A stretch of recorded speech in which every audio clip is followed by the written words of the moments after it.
Mahigit 11.4 milyong pisong halaga ng tanim na marijuana ang winasak ng Philippine National Police at Philippine Drug Enforcement Agency sa isang malawakang operasyon laban sa iligal na droga sa Barangay Lokong, Tinglayan, Kalinga.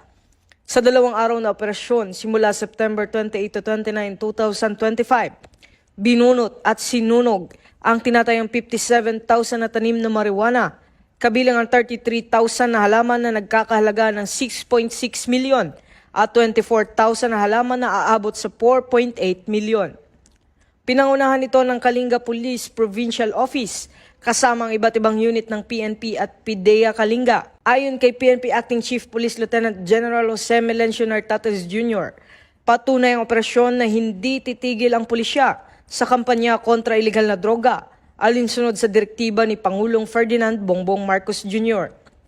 Dagdag pa ni PNP spokesperson Police Brigadier General Randolph Tuanyo, tuloy-tuloy ang operasyon hanggang tuluyang masugpo ang mga taniman ng marijuana at mapanagot ang mga sangkot.